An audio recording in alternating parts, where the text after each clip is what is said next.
I'm interviewing Anthony today, who very kindly let me shadow him while he was photographing homeless people around London. So I've known Anthony for about a year now, and I know a bit about his project, and I'm interviewing him on his photography work and his latest project.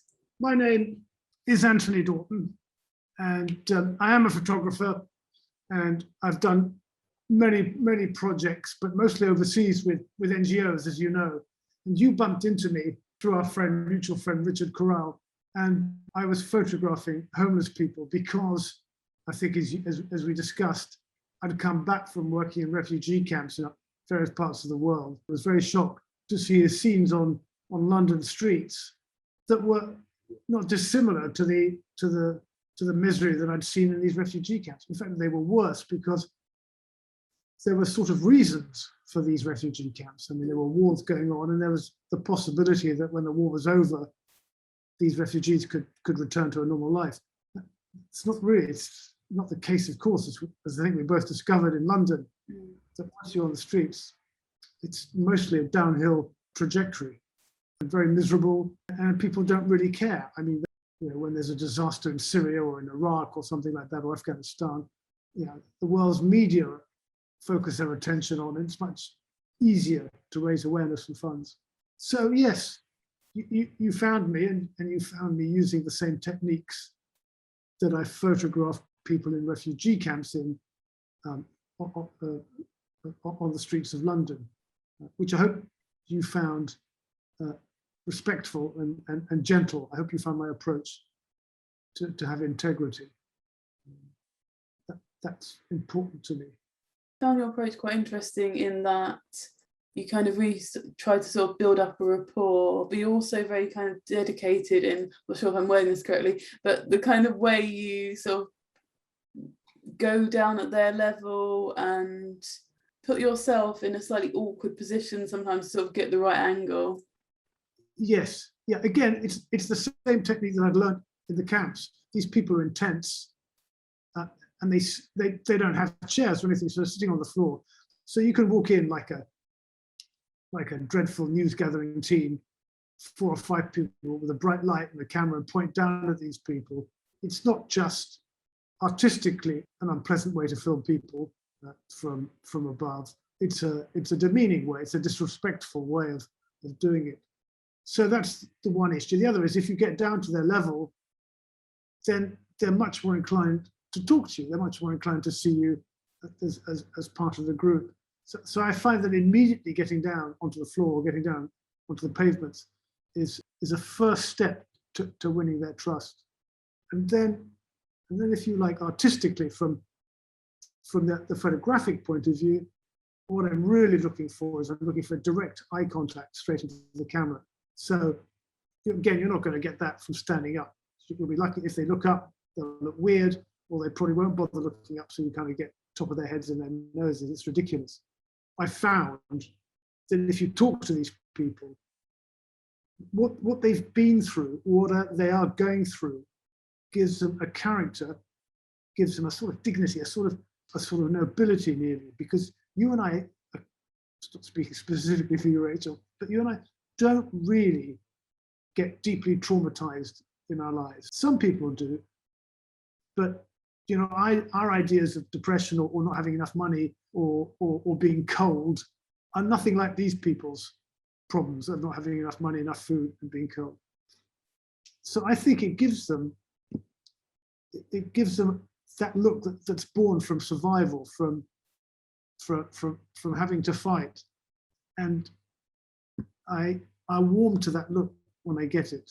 And I hope my pictures are like that. These are not pictures of people looking miserable, although their condition is miserable. These are people who despite everything, have this final, nearly, strength, this sense of dignity, this sense of, I don't know, it's inexplicable, but it's half the reason I do the work. When you went round, you made an effort to sort of give them something for their participation. So you'd go back and you'd give them a photo and things like this. That was crucial, again, for several reasons. I didn't want to just take all the time, but even even if I hadn't gone back, which I promised and tried every time, the next day or the day after, I would go back with a print and I would give it to them as a gift and sign it. And that was important to me because, again, it was to do with integrity. It was to say, I'm coming back at least once. You know, I'm not just here to do nothing for you. But it was also this sense of exchange, a sense of you're having your picture taken by me, you're happy with that, I'm going to give you something for it. And this is the type of thing that might end up in an exhibition or a book. So there was no doubt about why I was photographing and what I was photographing for. And even when I went back with the photograph, had they not liked the photograph, or they said, I wish you hadn't photographed me or whatever, that would have given them a second chance for me to not to delete that picture and not to use it. But that never happened. In fact, it was extraordinary how delighted they were when you went back with quite a good quality photograph. That's my job. I'm a professional photographer. You know, and there is even a picture, there's even a page in the book that I had to put in of 4 or 5 of them receiving the print in their hand. And you can see they're completely overjoyed. They just can't believe, 1, that I came back and did it, 2, that they look good. You know, I'm going to send off a couple of them to my mum. My mum will be delighted. Extraordinary. You learned a lot when you were kind of meeting the homeless in terms of why people become homeless. What would you, if someone was kind of talking to you about the issue of homelessness, what would you say you learned when photographing people? I think I learned, but for the grace of God, go we. I don't think it's a very big step from being comfortable and bourgeois like I am to being unlucky and being ill with a mental illness or depression or whatever, and just not managing. I think that's the one thing. I think the second thing, which was, it's not contradictory, but it's different, is that for a lot of them, in my opinion, they never had a chance from the day they were born. So many of them come from not just broken families, but families where one of the parents has disappeared, the other one is alcoholic. So by the age of 10 or 11, they're taken into custody, into orphanages. And then it appears that when you're 16, you just get thrown out of that orphanage. And then they don't know what to do. They haven't got a clue. They've got no family, they've got certainly no parents, and all these kind of inexplicable things for somebody like me. They don't have a loving family. They don't have siblings. It's tragic and it's unfair. It's very unfair. So yeah, is there a little sense of guilt I'm expressing? I don't know. How were you hoping that this book would kind of raise awareness? And as I understand it, you've also got another kind of future project, which is partly helping the homeless. And could you kind of like go into this a bit? I'm not sure deep down how much my photography or the book will help the homeless. I mean, there's the one obvious thing: should the book take off and sell a lot, then there's money, and what will I do with the money? Well, I could find a charity or organization that could use the money. But that would be an ocean, that would be a drop in the ocean. And I guess I think that each person, if they want to put the world right or do something right in the world, needs to do their thing. So this is my thing. This is the book to raise profile, to raise understanding about these people, to make maybe just one other person take a different look or a different perspective on these people. And that would be, philosophically, that would be kind of enough. That would be a victory, a win for me. I'm hoping a lot more than one person will be moved to do something by my book and by my pictures. I'll keep doing it here in the UK, in London. I'll keep doing it in various areas, I hope, around the world post-COVID.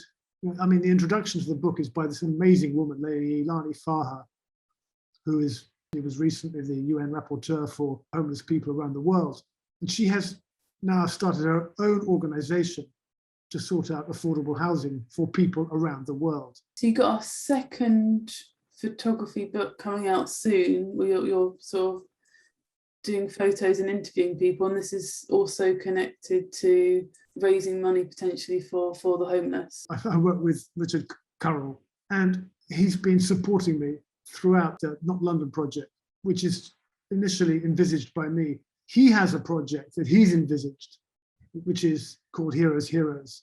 And he wants to find people, well-known people, to talk about who their heroes were, who their mentors were. But we both think it's very important that people are well-known point out that having a mentor and being a mentor is really important. I mean, there are a couple of young footballers now that are becoming great examples and mentors to younger people. We're following that. Yes, and one of the beneficiaries of this book, again, should it make any money, would be to raise awareness about homeless people who don't have the benefits of having great mentors or great teachers. So what kind of got you interested in photographing people who are in sort of dire situations, like the refugees and the homeless? Been a photographer for a long time, really ever since I left university. That is a long time. And I've worked in all sorts of areas, in fashion, in commercial, and so on. And then I worked in the administrative side of a charity, a small but very, very well-run charity called Al-Madad, the Al-Madad Foundation. And one of the founders, one of the directors of that company, had seen a book in India, I think called When It Rains. And it was just pictures of people in India coping on the streets. She, the director, wanted to do something like that in Palestine, in Gaza. And then came the earthquake in Kashmir about 10 years ago now. And so many children got killed in that earthquake. She wanted to do something about that. I told her as a photographer, and I had a photographer colleague who would love to join me on the project, and the two of us went out there.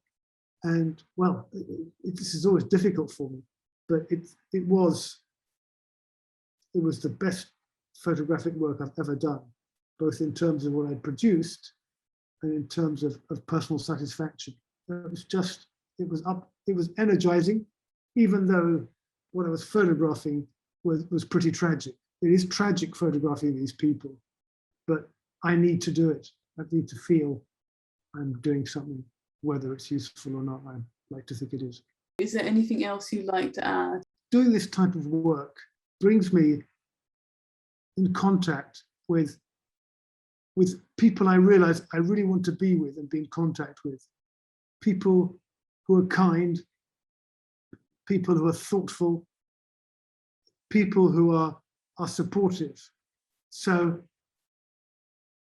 everything just seems better, if you like, than sometimes the hard commercial world of photography or whatever I'm involved with. So, for example, you want to interview me. I find that supportive about the project. I think that's marvelous. The two people who have supported my book, enormous generosity, enormous kindness. It's overwhelming, frankly, at times. You know, we had the launch in possibly the most prestigious photographic gallery in London. Certainly, it's a European standard gallery. And the co-owner, offered it to me for free. Even the drinks were free. That's an enormous kindness. It's an enormous sense of support. And it goes on. Even the people on the street who help me or introduce me to other people. It's a world. It's a type of work. It's an atmosphere that I want to be in. And my friend Richard Currell, particularly, known him for 2 years now, and I mean, he's the kindest man I know. And I sometimes think, do I deserve all these people? I mean, the only downside is that there's no money in it. I should insist that I'm being paid for this interview, Richard. But there's no money. So I have to, I have to keep going on the commercial side of my photography, and my wife works, so that definitely helps. I'm glad at my age to be producing works. I think they're works of art, certainly photographs that are appreciably better than what I was doing 10 years ago, 20 years ago, 30 years ago. And I think I'm really lucky. Thank you for agreeing to be interviewed. Well, as you can tell, it's me who should say thank you to you.